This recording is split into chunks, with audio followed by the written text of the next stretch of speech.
My fellow Americans, and some people from space, I think they're watching too. Hello, aliens, we love you, but only if you're legal aliens.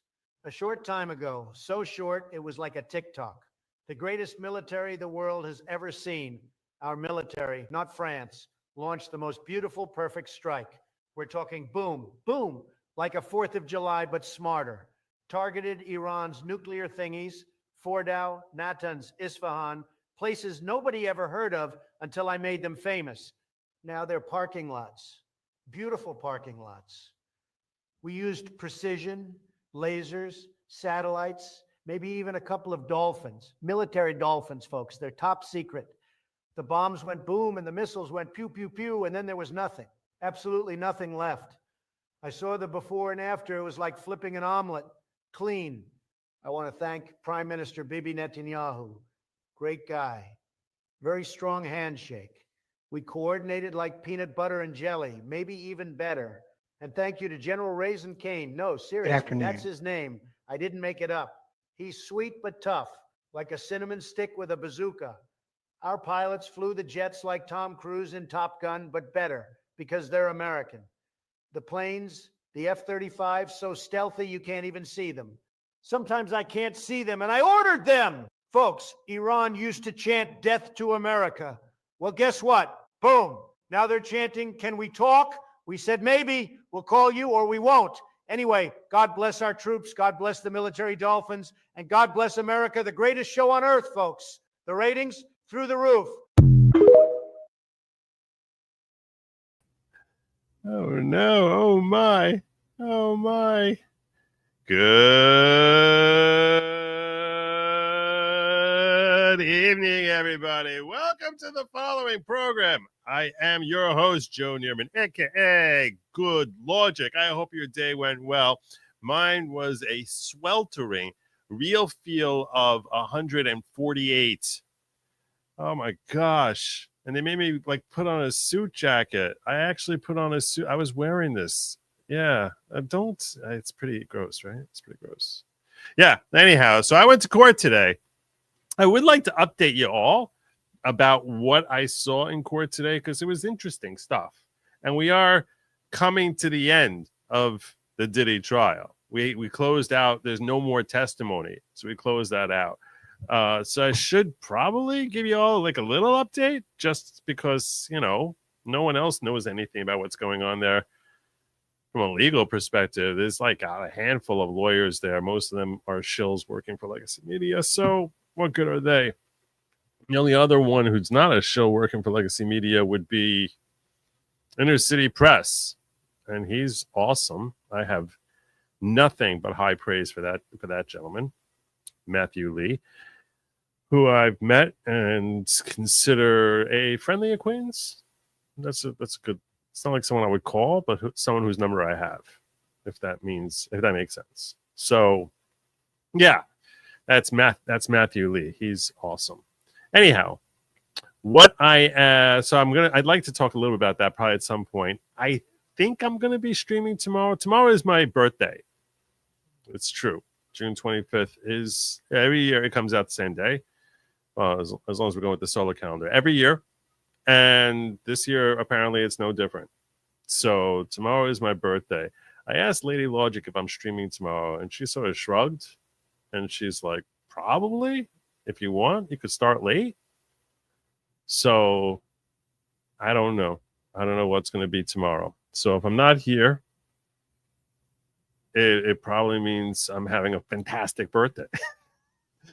Don't take it wrong. Don't take offense at it. So, you'll find out about that if you're at goodlogic.locals.com, which is goodlogic.locals.com. What did he? Good Logic, GOODLAWGIC.com, which right now and tonight's show has been put together for you by some of the finest diggers you've ever seen. A digger is a reference to those folks who hang out in my chat there.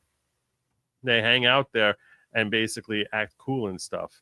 And yeah, they're the ones who provided for me the links for tonight's show. If you have links that you would like to share in tonight's show, well, it's in the description there. You can find it. I should put it. I should have put that in the chat, right? That's like what a sensible person would have done, and I failed to do. So maybe I'm going to just remedy that. Should I remedy that real quick? Let me see if I can remedy that really quick, like super dupery fast, so fast that people are like, I can't believe it. Oh yeah, oh yeah, oh yes, so fast, so fast. Oh no, it's too long. Check this out.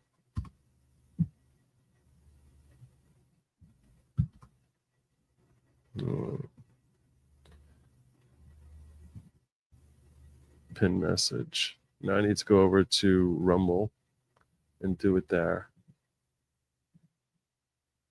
Why do I not see what the heck is happening here? Am I live on Rumble? Yeah, I am live on Rumble. Okay, go. Control. Right, over there. See? Look how fast that was. We're already done with that. All right, so they put together tonight's show. Two things I can promise you, God willing, we're going to be covering tonight. That's definitely on the agenda for tonight, is the ceasefire and the impeachment. Because the ceasefire, and in fact, we're even going to start there just to make sure that we never forget about it. I'm going to start with the ceasefire because to me, that was really something that I've been trying to track all day. And as we work our way over talking about the ceasefire, it's important to acknowledge that, as one would expect, the legacy media is hating on Trump's success, hating on his success.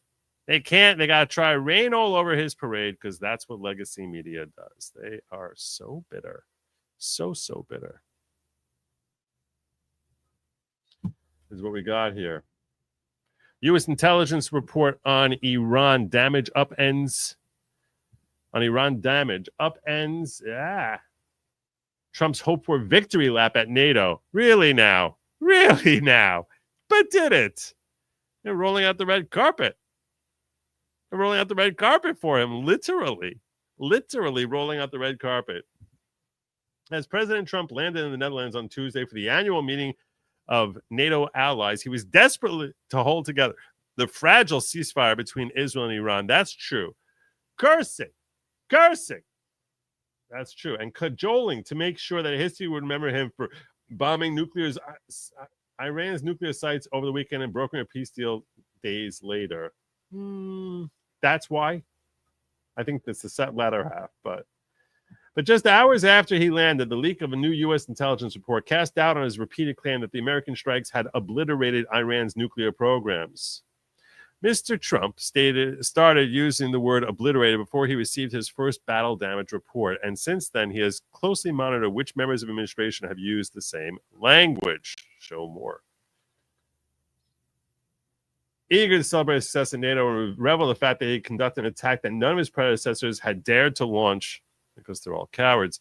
His view was backed up by Mark Rutte, the Secretary General of Alliance, who wrote Mr. Trump a prime message thanking him for his decisive action in Iran. And it was obviously very decisive action. Quote, that was truly extraordinary and something no one else dared to do, Mr. Rutte wrote. It makes us all safer. The note addressed to Donald. Okay, so I need to talk about this. Does it make us safer if it failed to obliterate? Does it actually make us safer? I want to talk about this for just a moment. Okay? I was trying to explain this to some folks in a space last night, and if you want to know where I'm in a space, you need to sign up at goodlogic.locals.com because then you get notifications when I pop in somewhere and stick my nose into a conversation. If I'm watching a space, I won't share the link, but if I'm brought up to the panel, which happens sometimes. So in that case, I try and notify everyone in locals in case they want to hear any thoughts I may be expressing in that particular topic. So the conversation yesterday was about this issue here. How decisive an obliteration of Iran's nuclear facility was it? Early reports are that it wasn't utterly obliterated. I don't know what this means. I don't know what this means. How many tons of concrete and steel were smashed by 30,000 pounds of rockets that you think that there are people down there who know? That anyone's down there now? I can't even imagine there's anyone down there right this minute. That's alive. I struggle to believe that. Does that mean that the entire facility, that there's nothing salvageable down there? I don't know. Look, is it possible that it didn't penetrate all the way through? That seems pretty doubtful. I would think that sounds pretty doubtful. You'd like to think, but the reality that I was trying to share with folks in this space last night is, hey, look, there's always going to be friction in the Middle East. Like, unless some sweeping peace deal or the coming of the Messiah, is likely to be friction. There's just an ongoing state of friction. The question is, how dangerous are fundamentalists in the region? How potentially dangerous are they? Now, if you bombed every shred of nuclear material and stuff like that from Iran somehow, and from every fundamentalist state in the region, does that mean that 10 years from now they couldn't be fully operational with having a bunch of nukes? Of course not. So what you have a continual cycle of is, let's take a step today to try and stop from having disaster tomorrow, and we'll worry about next week. That's the continual phase. And obviously when I'm talking about tomorrow versus next week, I'm speaking euphemistically. But the point is that there's always an opportunity to rebuild. The question is, how much do they have to rebuild? And how long are we kicking the can down the road that we don't have to worry about some Iranian showing up in an airport with a nuclear football? Not football, that's not. With a nuclear bomb in his case. Like, how long can we continue like that? And I think that it's hard for me to understand how they would access to make stuff salvageable. I would assume, as a bare minimum, that when you create a crater by a 30,000 pound bomb, that even if they manage to that they basically cannot use those facilities to enrich, and perhaps some of the machinery they use to enrich is salvageable if they can manage to get below hundreds of thousands of pounds of dirt and cement, if not millions of pounds. I mean, just incredible amounts of earth and concrete. I don't know how they access it. Look, maybe they have some secret passage that they can sort of, genie their way in there from the other side of the mountain. I guess that's definitely possible. I certainly wouldn't. I haven't seen intelligence reports. I don't know. I just I question. I don't think they're able to work in Fedro.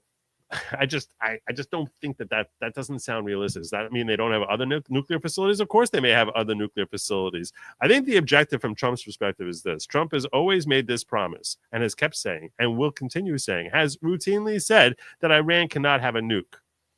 And I think that from Trump's perspective, he likely feels confident that for the balance of his administration, they will not have a nuclear weapon. That they're at least now 3.5, 4 years away from being able to have a nuclear weapon.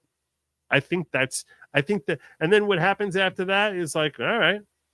And if you're a Western nation, or you're Israel, and you're concerned about them having a nuclear weapon, that's kind of the best you can ever hope for with any Islamic state. You can't hope for 10 years from now. So could it have been more effective instead of pushing them back a couple of years? It could have pushed them back like an extra 5 years, 9 years, I guess. But that's quibbling.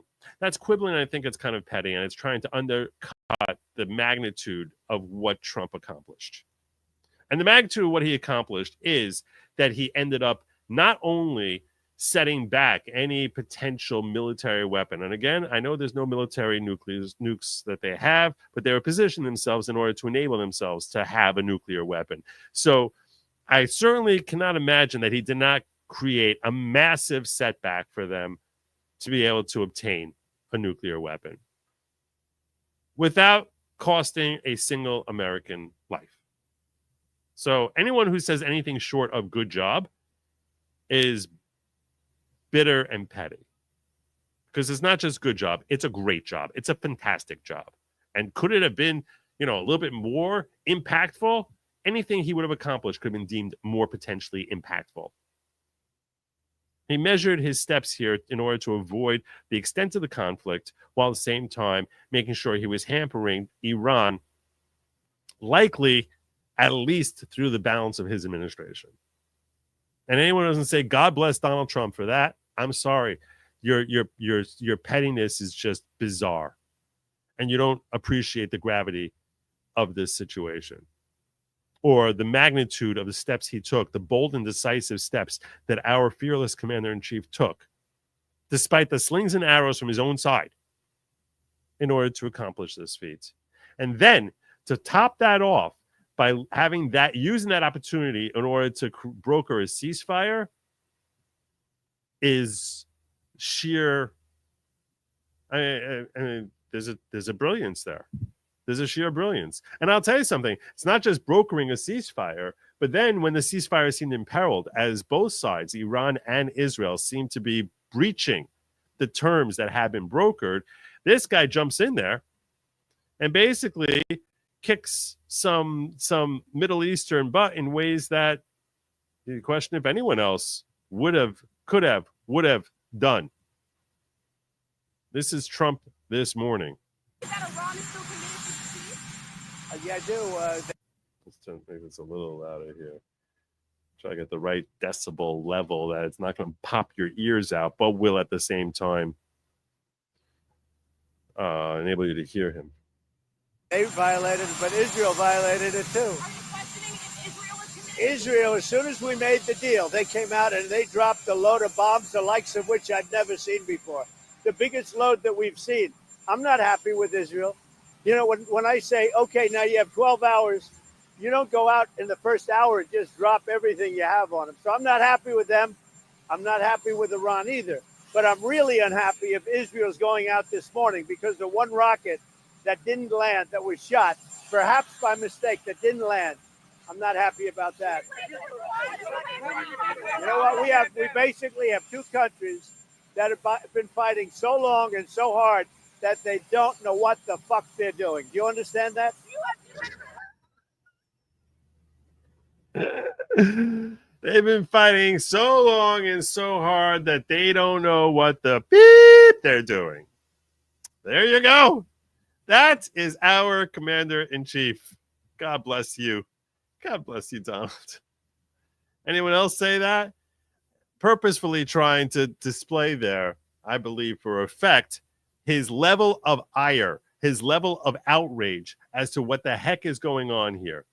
His complete and total outrage as like, look, if I broker a peace deal and you see I announce a peace deal out there to the world, you're basically embarrassing me by just when you keep on acting on. And now it's an affront to me. It's an affront to America, and it's an affront to me personally. Because you told me you're going to do this. I go out there and tell people what you're going to do, and now you go out there and you're going to continue bombing. You can understand why he's ticked off. Because a lot of folks, as soon as the deadline struck and bombs still firing, he's like, what the heck is this? What the heck is that? So he was outraged. And I think that both sides here were probably terrified of his outrage, and properly so. Properly so, because he shows that if you're going to tick him off, you're going to regret it. And that's what having a fearless leader in the White House is. That's leadership. You might not always agree with the direction that he wants to go, but anyone who questions whether or not this guy is a fearless leader, the likes of which the only one close to it in the last 50 years is Reagan, you're just completely ignoring what he represents and who he is. You're completely dismissing the significance of how beneficial that is to we Americans, which it's phenomenally beneficial because basically he has the world bend to his will. Now, how effective has his ceasefire been? I got my live updates going here. I got my live updates. And unfortunately, when I was first pulled this update up, it was looking all good. It was looking all good, and it had been for many hours. But now, unfortunately, I think there might be more activity from Iran against Israel. But I want to pull this up and share it with you so we can all take a look at it together. Trump says Israel will agree to complete a total ceasefire. Here's our updates. Israel 1 is public. This is 10:17 p.m. Should I refresh just in case?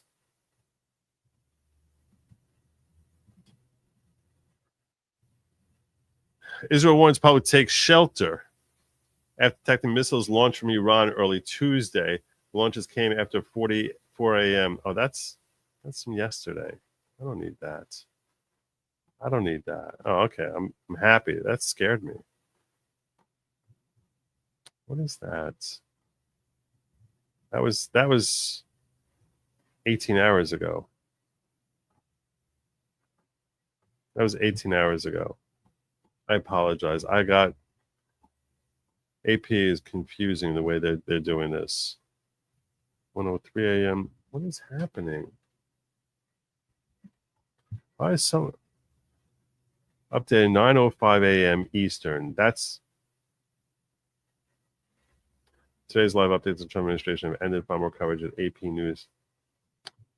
This is why they.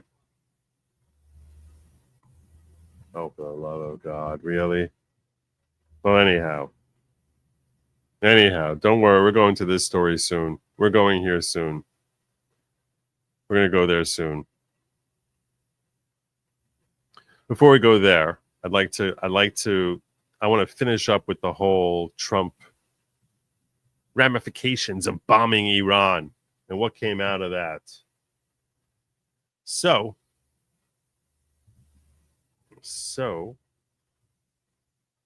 I have a whole. Let's talk about how Washington, D.C. and legacy media reacted to these events. We'll start over here with Erin Burnett, who's taking a lot of flack for her insane takes. The insane takes. She should call her show The Insane Takes of Erin Burnett. Unbelievable, this woman. CNN's Erin Burnett is raising eyebrows for her recent comments about the Iranian Death to America chant. Speaking to host Dana Bash, Burnett recalled her previous reporting in Tehran, where there was a friendliness to the Iranians who were calling for America's destruction. Oh my God, let's listen to her. What a lunatic. But the question is whether or not the calm can remain when the regime that is still there, who wants death to America, death to Israel, stays in place. And that is part of the discussion, right?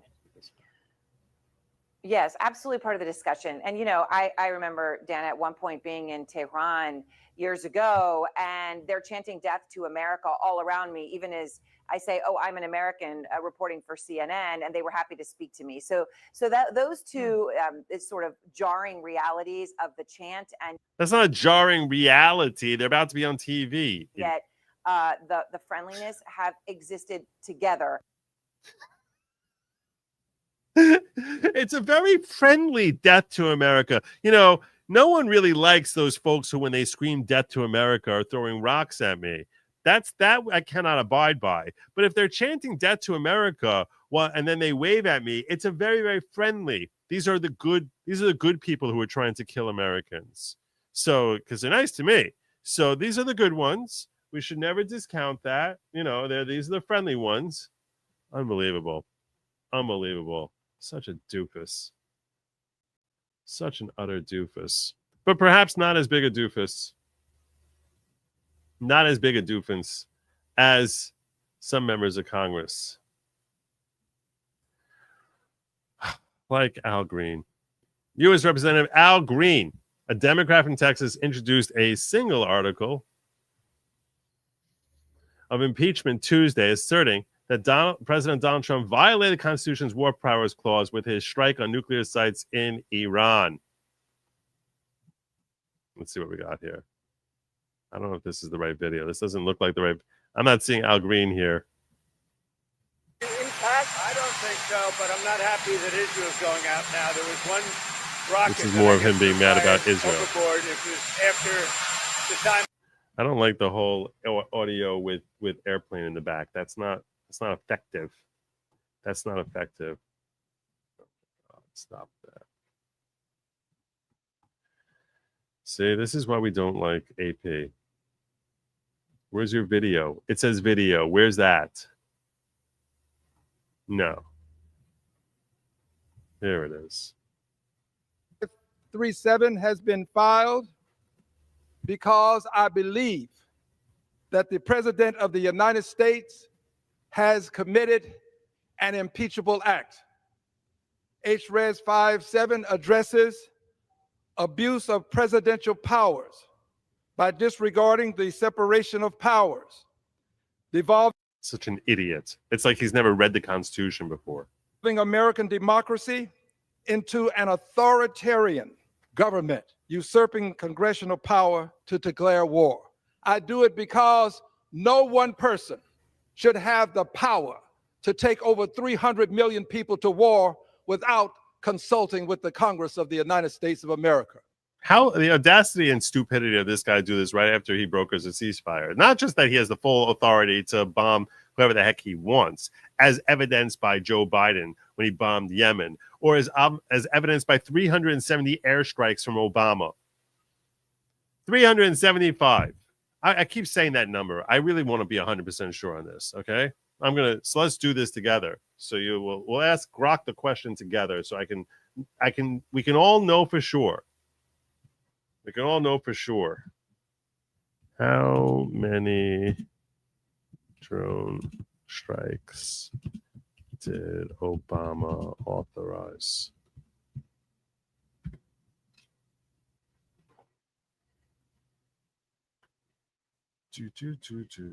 Oh, I am so sorry. Between 526 and 563 drone strikes during his presidency. Council on Foreign Relations reports 500. We have no idea the many hundreds of drone strikes. All right. Let's find out how many Biden authorized.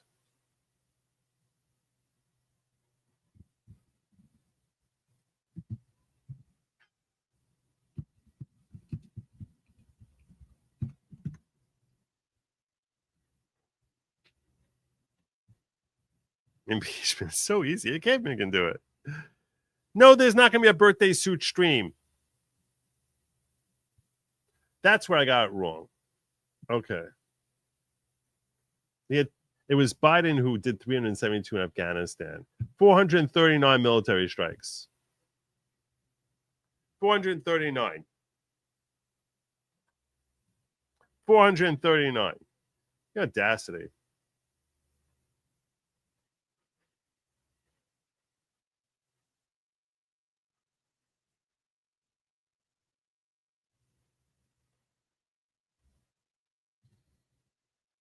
The audacity of this clown.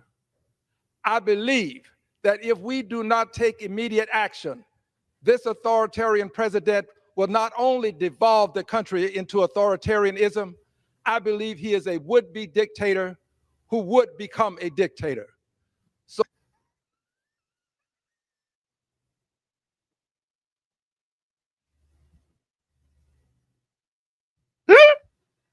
Oh my God. Oh my God. Oh my God. Play that again. Play that again. President will not only devolve the country into authoritarianism, I believe he is a would-be dictator who would become a dictator.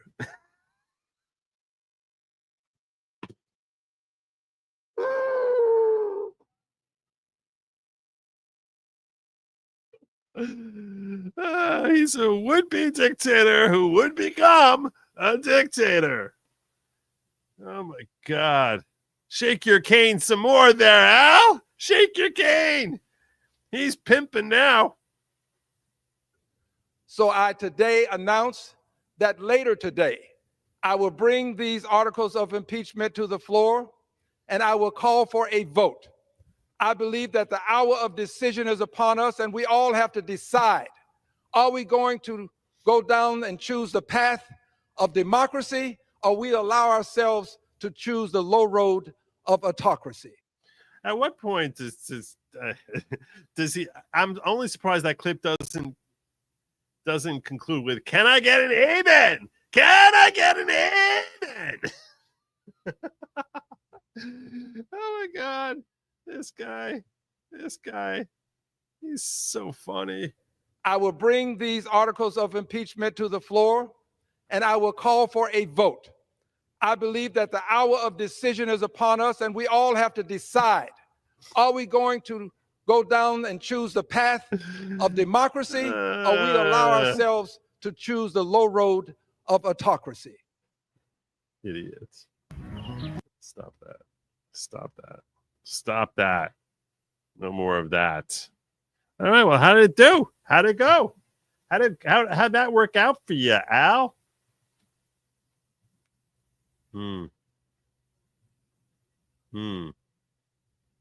Break it down for us, Hakeem.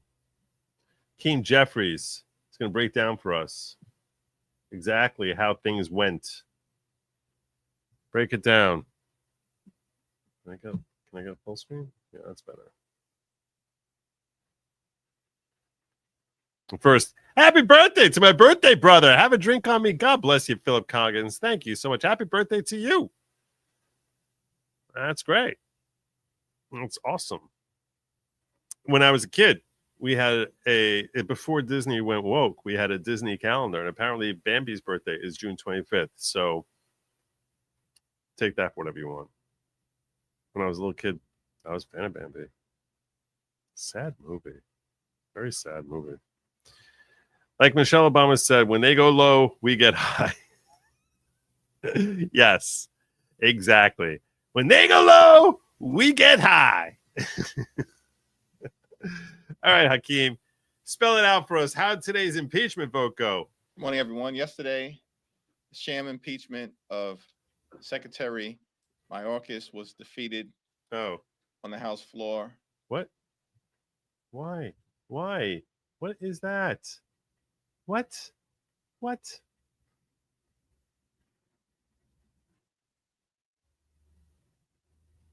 What?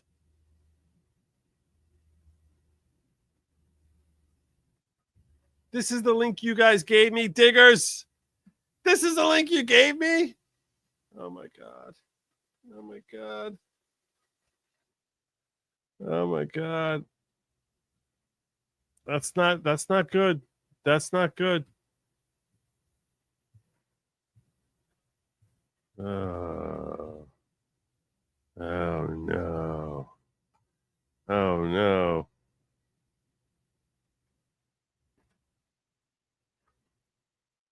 I need to hear about Mayorkas. All right, let's see what else we got here. I think this one's a little better. Nearly 130 House Democrats on Tuesday afternoon voted to table articles of impeachment introduced against President Donald Trump over his administration's weekend bombing of Iranian nuclear facilities. Table, meaning, let's put this aside for now. Democratic Representative Al Green of Texas introduced the articles over when he views as illegal and unconstitutional military strikes against Iran. U.S. planes on Saturday struck 3 Iranian nuclear sites, Fordow, Natanz, and Isfahan, amid Tehran's war with Israel. American officials have long expressed concern that Iran was working to develop nuclear weapons, but Trump's the only one who is willing to do anything about it. But Iranian officials have maintained Tehran's nuclear program is strictly focused on energy. Critics have raised questions about the legality of the air assault, which no one understands why these questions come up now, which was not approved by Congress. The strike sparked an introduction of a bipartisan war powers resolution. What?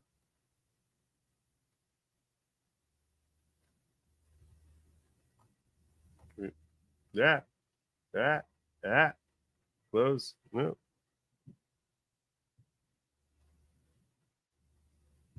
This is not what I wanted.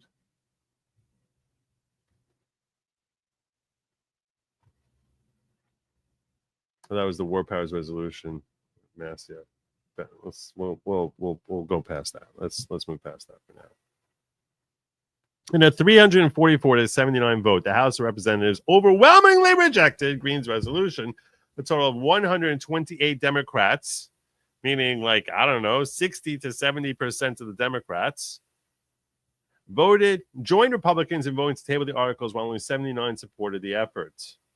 Here's a full list of the House Democrats who voted to table the impeachment articles.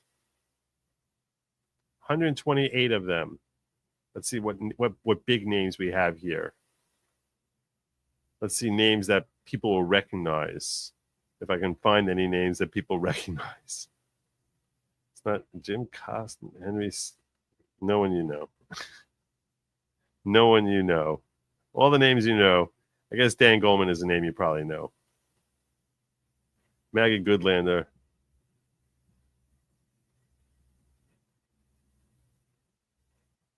Ro Khanna.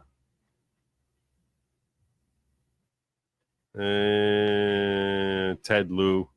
That's a little surprising because he's kind of weird. Zoe Lofgren. Sarah McBride. That's the I think is formerly Stephen McBride or something like that. Gregory Meeks. That's a name I've heard. Jared Moskowitz. That's a little surprising. He's one of the more outspoken ones. Nellie Poo. Look at that. That's my congresswoman. I know it's Poe. I don't even know. Nellie Poe. I think it's Poe. I think it's how it's pronounced.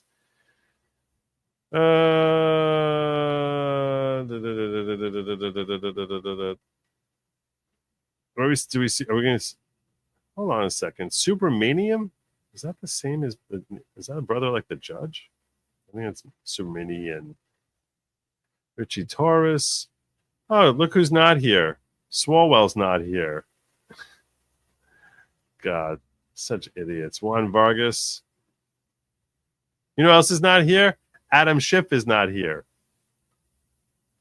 which is pretty sad. But Debbie Wasserman Schultz and Eugene Vindman.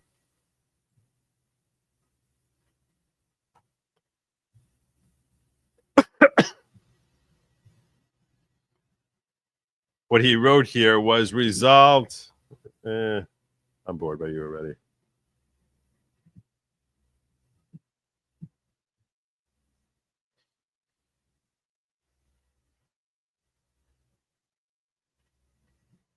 I'm bored by your stupid things.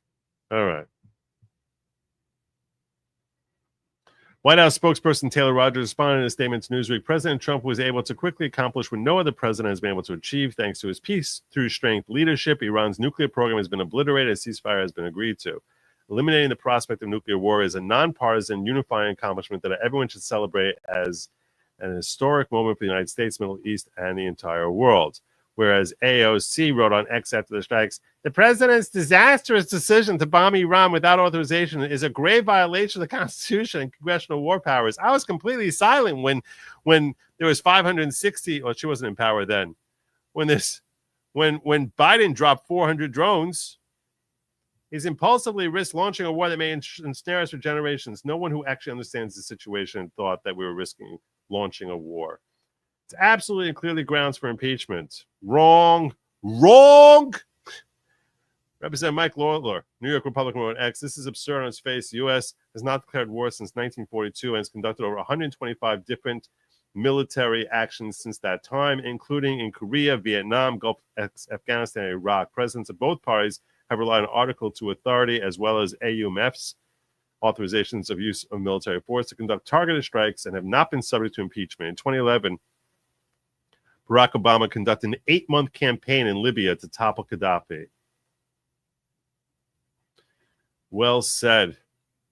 Well said. What's so sad about Schiff, he's such a two-faced, twisted, disgusting, awful person. This is what he says about the attacks. If this ceasefire takes effect or it remains in effect that will be a very strong positive for the whole region, indeed for the whole world. It will mean that no U.S. service members were injured in Iran's. Oh, I apologize. I forgot. Schiff is no longer in the House, so he wouldn't be voting on this. So I apologize. I retract what I just said about Schiff being duplicitous because he's in the Senate. He didn't have a chance to vote on it. So I was the idiot. I was wrong. Schiff is right. I apologize to Adam Schiff formally in front of the same audience. I'm glad I caught this on my own. Retaliation against our base in Qatar. It will mean, hopefully, an end to the fighting between Israel and Iran and the loss of life as a result of that war. It will also mean that, at least for now, Iran has chosen not to escalate because of the vulnerability of the regime, because of the weakening of its defenses by Israel, and for a host of other reasons. So if this holds, that will be an unmitigated positive. If this ceasefire... So there you go. A rare instance of Adam Schiff praising our commander-in-chief, Donald Trump, with a big if on the ceasefire. But thank God the ceasefire seems to be holding up. Is this actually Hakeem Jeffries?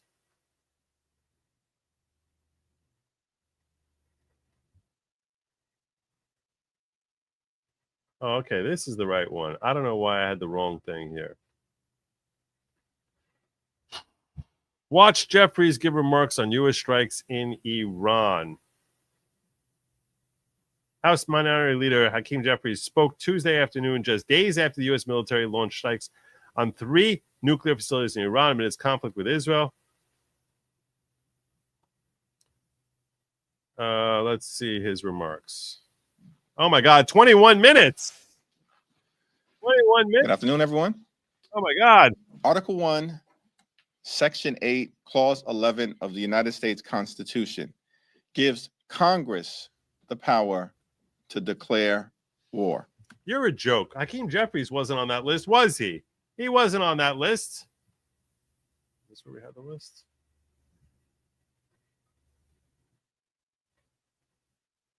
No, he was not. What a bozo. You see, this is humiliating for him that he's standing up here like an utter clown, an utter moron who clearly has so little influence over the party that he's the minority leader of, that he supports something that gets outvoted by his own party by like 60 to 70%. What a loser. The Trump administration undertook an offensive military strike in the Middle East and chose... Zero chance Nancy Pelosi would have made this stupid a political mistake. This is actually a really good sign. This is something we should take heart from, that this guy does not have the political acumen of a Nancy Pelosi, because this is stupid. Everything about this is stupid. Although I will note that Nancy Pelosi herself supported it, because I didn't see her name on that list. We didn't see her name there, did we? Didn't see Pelosi here? Oh, she did. Yeah, you see? She wouldn't be so stupid. I was surprised that I hadn't seen her name here. Jamie Raskin is not an idiot. He's an evil man, but he's not an idiot. But here we have the idiot Hakeem Jeffries, who fortunately they had to choose. It's the same thing. Hakeem Jeffries, you know what you're proving to me here right and now? I'm going to tell you what he's showing me right now. Okay? You want to know what he's showing me? He's showing me he is the same DEI hire that Kamala Harris was. That it's like, well, what are we going to do? We have to, everybody's gotten our support. You can't buck and turn against the black guy, because this is politically stupid. This is making just treating yourself like a jackass. I got to make the stand here, and I can't even get the majority of people from my own party, which is the minority in the House. I can't even get the majority of them to support this. That it shows he's displaying his own weakness as a leader of his party, because he's a potential leader. Like him or loathe him or fall anywhere in between, Hakeem Jeffries, let's face it, they're desperate for leadership in the Democratic Party. I mean, desperate for leadership. And if you would think just given rankings and things of that nature, that, this guy over here should be a contender for the next presidential candidate, right? I mean, he should be. And he has so little political acumen that he cannot even whip up enough votes to get a majority of Democrats. And he comes out here making some stupid statement about something that anyone who has any sort of understanding of politics says this is a pathetic hill to die on. That you're going to attack him for something that both Biden and Obama did hundreds of times as being something that's impeachable, because you didn't consult us. Where's my phone call? I didn't get a phone call from you. You didn't get a vote. Every time you're gonna fire off a bomb, you have to have a vote. And hundreds of bombs between Biden, 560 from Obama, roughly 425 from Biden. Not a word. 3 bombs from Trump. Oh my God! Impeach him. That's what this loser tried selling to Congress after there's a ceasefire. Not only did he bomb them, but then he managed to, I don't know, bring peace to the Middle East. Like, people are literally nominating Trump for a Nobel Prize, and this moron gets up here trying to say that he should be impeached for this. To ignore the constitutional requirement. You need to revel and celebrate when your enemies are displayed that they are morons, that they're stupid people. Because basically, this is a gift from God that we have this guy who's so bad at this. Tell us. Go on, Hakeem. To get approval and swallowing nervously from the United States Congress. The American people deserve to know the facts. No. And the truth. That's ridiculous. As it related to the decision. Oh my God. To strike Iran without securing congressional approval. What was the imminent nature of the threat to the safety and security of the American people that justified 8 months of bombing from Obama against Gaddafi? The strike that took place. What was the result of the military strike in terms of potentially setting back? It's 53 on the list. You're saying I missed it? You're saying I missed it? Let me go back up here. Why would you stand up here? Okay, fine. I appreciate you correcting me. Thank you. I appreciate you correcting me. I don't know how I missed it when I was looking for it before, but I did miss it, and I appreciate. But still, that you're coming up here and making like a whole speech like this, it still is inexcusable. The Iranian nuclear program and their aspirations. We agree that Iran should never, I'm going to come to this soon, be permitted to become nuclear capable. Iran is a sworn enemy of the United States of America and a sworn enemy of our allies, including Israel and Jordan. All right, we're done here. I'm done here. All right, what is that? It's not that. Representative Alexandria Ocasio-Cortez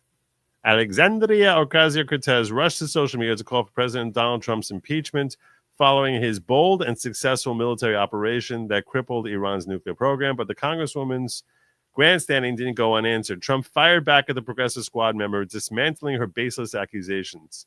AOC's response to Trump makes one thing clear: she's out of her league when the heavy hitters step onto the field.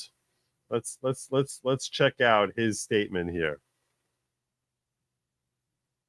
I really wanted to share with you a different clip.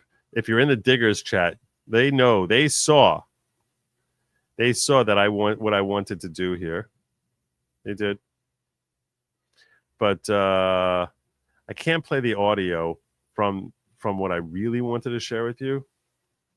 If you're at home and you can queue up the intro for Star Wars, that would really be perfect right around now, and have that ready to go. because this was just a brilliant way. Instead of reading it this way, let's do it a better way. I'm going to have to leave this muted because otherwise I'm going to have to yank down the whole stream. Ack! Ack! Stop! Stop! I've got to mute that. Bum bum bum bum bum bum bum bum bum bum bum bum bum bum bum. Episode 47. Trump's annihilation of AOC. Stupid AOC. Alexandria Ocasio-Cortez, one of the dumbest people in Congress, is now calling for my impeachment, despite the fact that the crooked and corrupt Democrats have already done that twice before. The reason for her rantings is all of the victories that the USA has had under the Trump administration. The Democrats aren't used to winning, and she can't stand the concept of our country being successful again. When we examine her test scores, we will find out that she is not qualified for office, but nevertheless far more qualified than Crockett, who is seriously low IQ individual, or Ilhan Omar, who does nothing but complain about our country, yet the failed country that she comes from doesn't have a government, is drenched in crime and poverty, and is rated one of the worst in the world, if it's even rated at all. How dare the mouse tells us how to run the United States of America.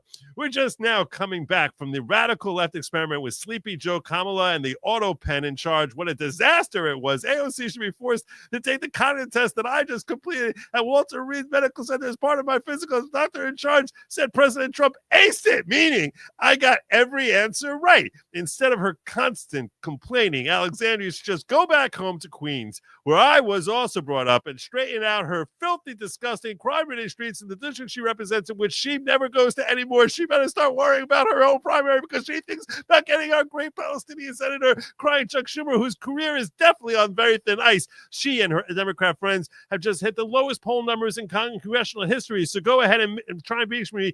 Make my day.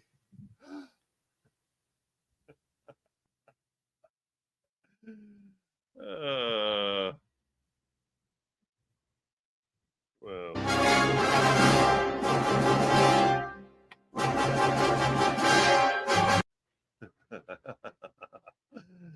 My God. God bless that man. There is no one, there's no human on earth who's remotely like him. No human on earth who is remotely like Donald Trump. None. There's none. There's not, no one. No one. There you go.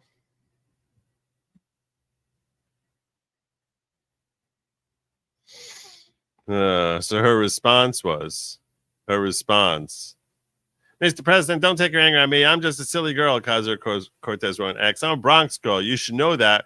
We can eat Queens boys for breakfast, respectfully. Oh, are you? Are you AOC from the Bronx, from the block? Is that it? Are you Alexandria from the block, from the hood? Is that really true? You're a Bronx girl?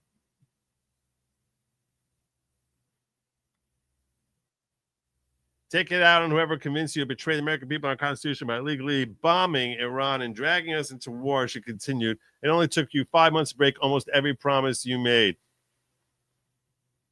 Yeah. So AOC from the Bronx. From the Bronx. Yeah, this is AOC. If you're a Bronx girl, then why are you in my Yorktown yearbook? Give it up already.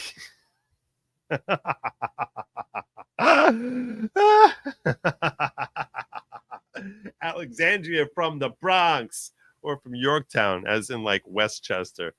Oh my God. Oh my God. That's not even in New York City. She's so bad. Oh, she's so bad. She's so bad. Whew. All right. Let's see what else. Let's see what else the diggers have for me. Let me see. Fans dropped this on me just now.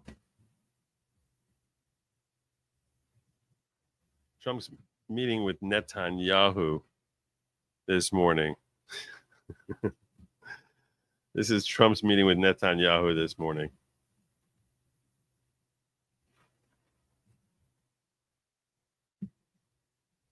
listen to people because of your fucking shit, you better get your own fucking army, pal. I'm what counts out here. You know, I get calls from back home every fucking day. They think you went bad shit. You wanted to go on TV. Yeah, I did want to go on TV. That way I have a forum. I can fight back. I'm known. People see me.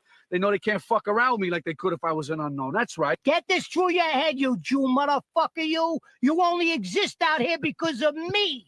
That's the only reason. Without me, you, personally, every fucking wise guy still around, I'll take a piece of your fucking Jew ass. Then where you gonna go? Your fucking warrant don't ever go over my fucking head again, you motherfucker, you.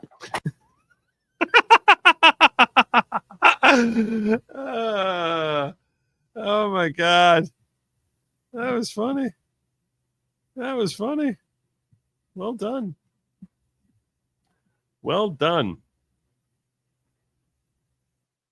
Good job, fans. Good job.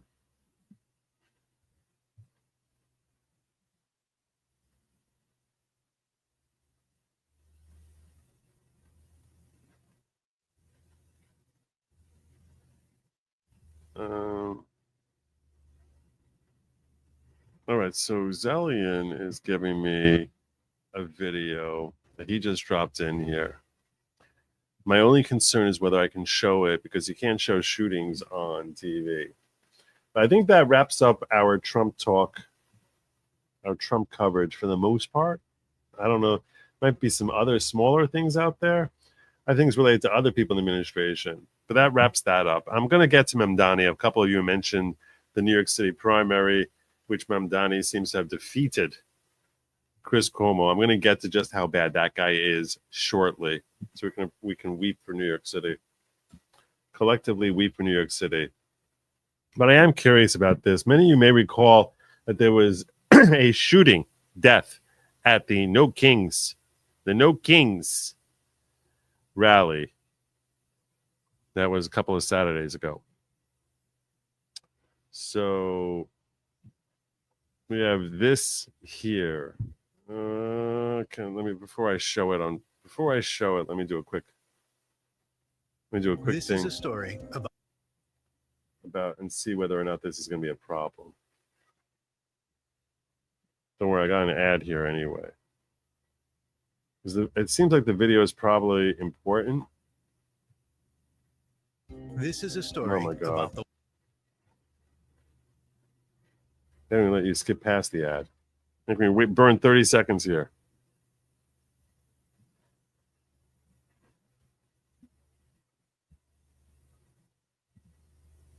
All right, this looks like it could be good.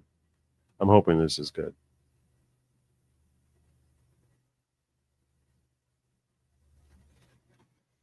Okay. Let's do it like this. New video, Salt Lake City protest shooting appears to contradict the police. Ah, really? Really?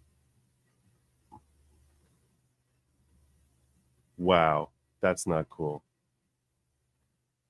Video says No Kings protest in Salt Lake City appears to show a suspect with his rifle aimed down and not running until a volunteer begins shooting. That's different than when police describe citing witnesses. A jail booking document says the suspected gunman, Arturo Gamboa, ran toward the crowd with his rifle in firing position.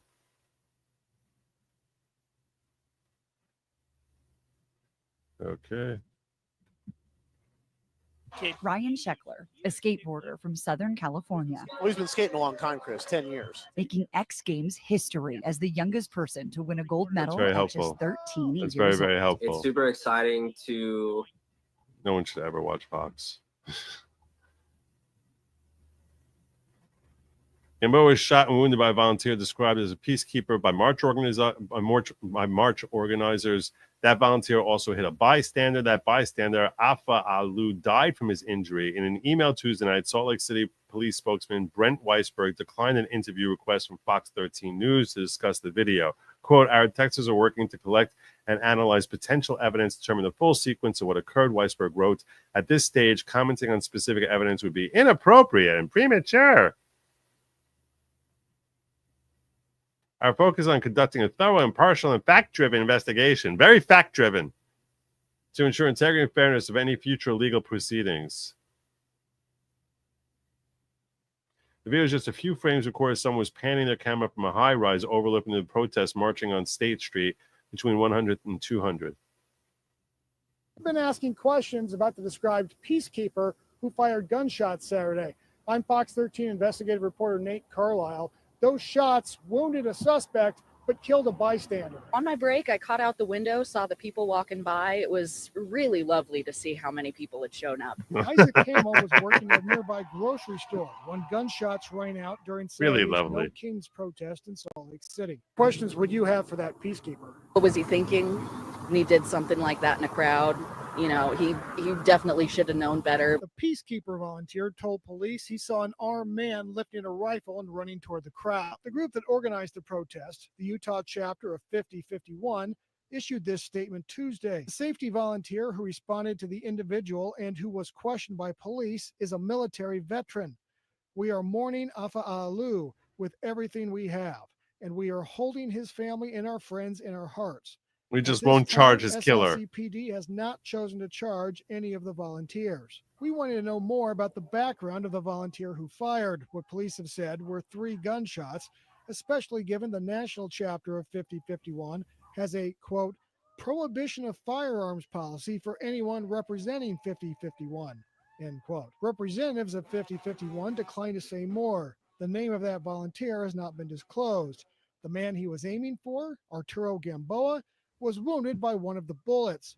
He remains in the Salt Lake County Jail on suspicion of murder. What questions do you have for the suspect, the man in custody right now? What was all that nonsense? What were you doing that for? For now, in downtown Salt Lake City, Nate Carlisle, Fox 13 News, Utah. So we're not going to get the frame. We zoomed in and saw the footage. Gamboa is dressed in black. He and the volunteer peacekeepers are on the east side of the street. Having a clown car as a rideshare. Awesome. Okay. It's with great trepidation that I'm watching this video, afraid of what I'm going to see here.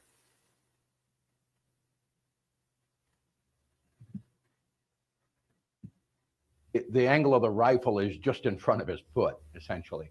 It's a very typical way that you would carry a rifle to make sure that it's not pointed at someone. Okay, so what does that mean when you see this figure? What does that tell you about the actions of the peacekeeper then? Well, I don't know what their perception was but just.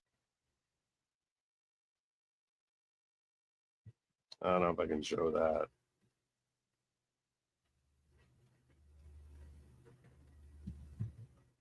Right now has Gamboa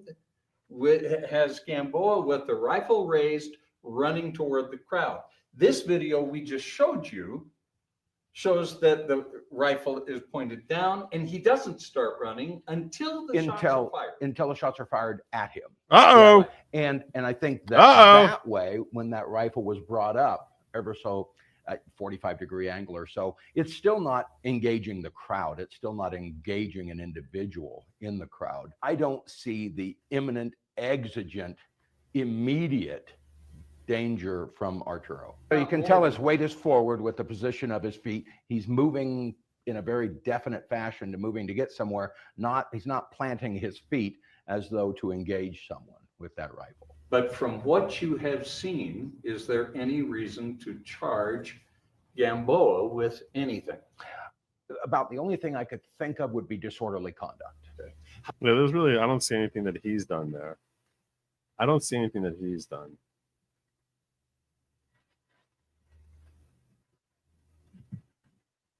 And show that he acted reasonably, with a reasonable fear for either his life or the life of an innocent third party. The accidental injury and in this case, Gamboa's not the one who should be charged. Gamboa, in case you're confused here, this is the peacekeeper over here who's shot. He's shooting at this guy Gamboa. His shot ends up killing someone else. It's Apalu.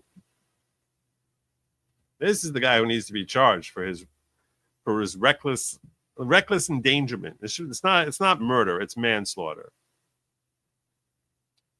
Probably. Although if this guy, I can promise you this, if this was J6, he would be charged with murder. They'd say he's attempting to murder this guy. So he would be charged with attempted murder if, in fact, because you would transfer over under the law that if you attempt to murder A and you end up killing B, we transfer over your intent as if you intended to kill B. So I can promise you if this happened on January 6th, this guy would be charged with attempted murder. And in that jurisdiction in D.C., he'd be cooked.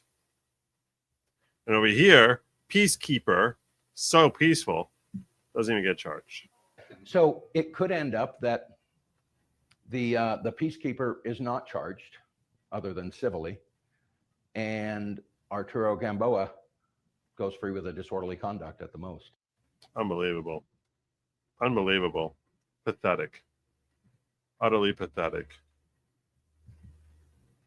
This is where prosecutors show how stupid their levels of power are.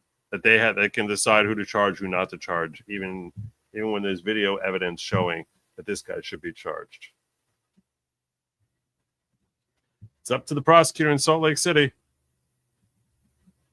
You would hope the guy would be someone, guy or gal would be someone who's actually going to, keep things fair here.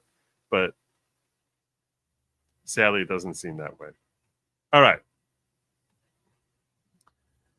You guys want me to talk about Mamdani? I see Mamdani, whatever his name is.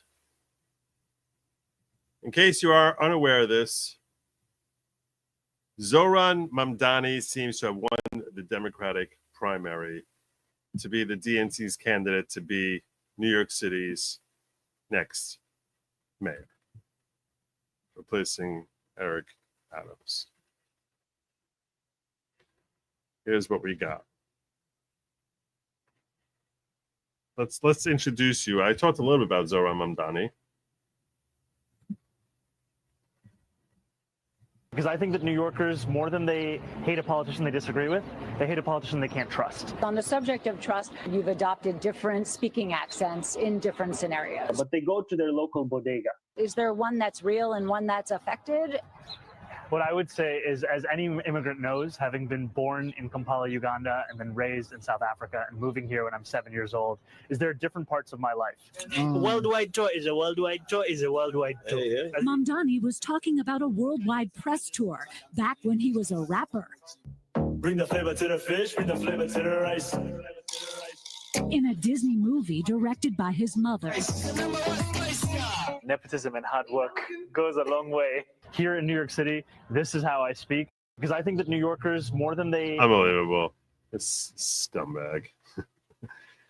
Muslim socialist Zohran Mamdani is such a shameless dirtbag. He changes his accent depending on who he's talking to. He also used to be a rapper whose mom directed his music videos. New York City voters. I don't say this. I feel bad. My dad still lives in New York City. I don't say this lightly. Zohran Mamdani's proposal for New York City to drive down food prices by having the city run its own grocery stores is the most economically delusional thing I've seen in a long time. What planet do they live on? I shared this thing the other day, but it's worthwhile looking at again, seeing as how he won the primary. Grocery prices are out of control. The cost of eggs and milk has skyrocketed. Some stores are even using dynamic pricing, jacking up the cost over the course of a day. Which, when Kamala talked about trying to stop people from hijacking prices, everyone said, you're an idiot. But this is what he ran on and won a primary.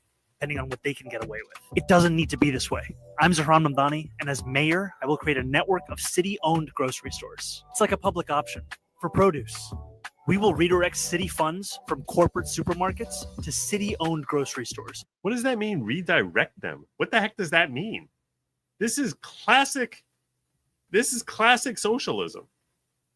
How stupid do people have to be? Oh, yeah, please give us supermarkets like they have in Moscow. We've been watching too much of Tucker. Whose mission is lower prices, not price gouging. These stores will operate without a profit motive or having to pay property taxes or rent.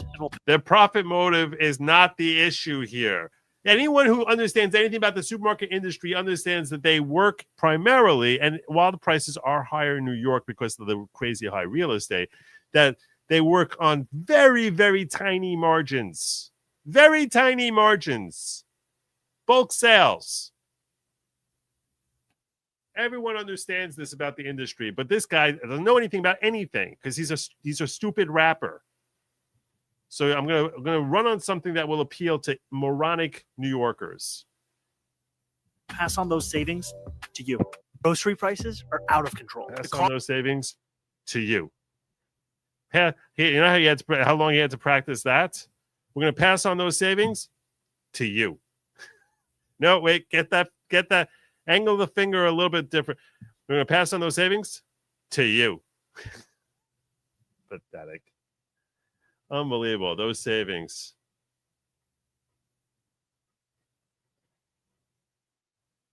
Libs of TikTok reporting before this came in. As polls close, socialist Zoran Mamdani's odds skyrockets 99% on Kalshi. It's nice to know New York City. RIP. No, we want to defund the police. When people are saying defund the police, they're saying that we want to see real fundamental change. He says the state is passing an important package of reforms. That's what Ben Mack says. No, Zoran's no. We want to defund the police. That's this guy here. I can't get this clip to play. I don't know why. It's definitely not happening though. It's been doing that for quite a while now. So there you go. Here's your election results, which are basically saying this dude won.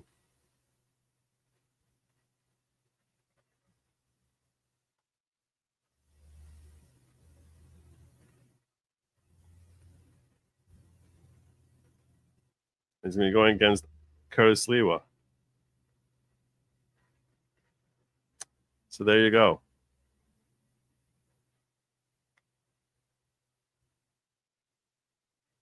Pathetic.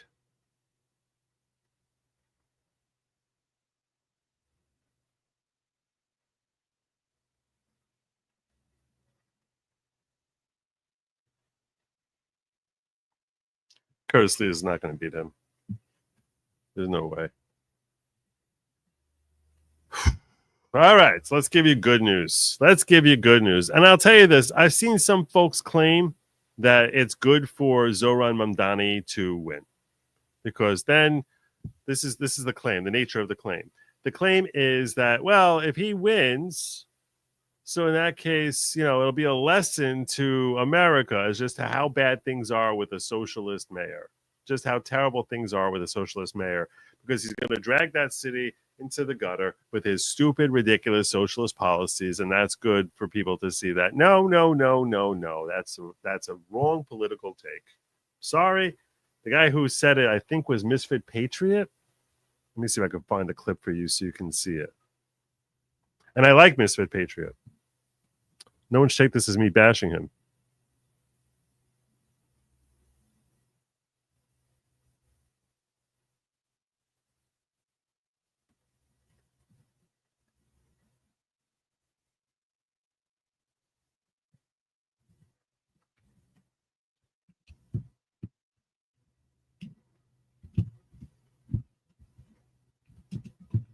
Mamdani. Where are you? That was Misfit Patriot. Let me see if I check it.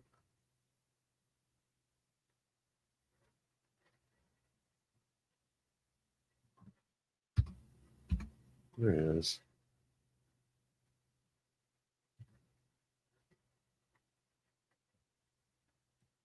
Yeah, one more minute.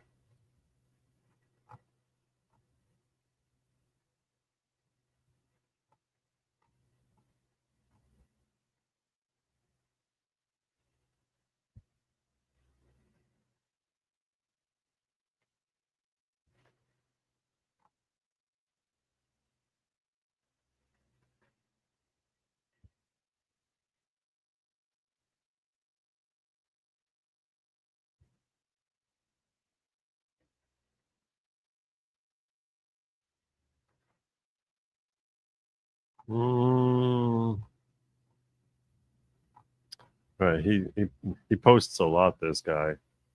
So I need to scroll down a little bit.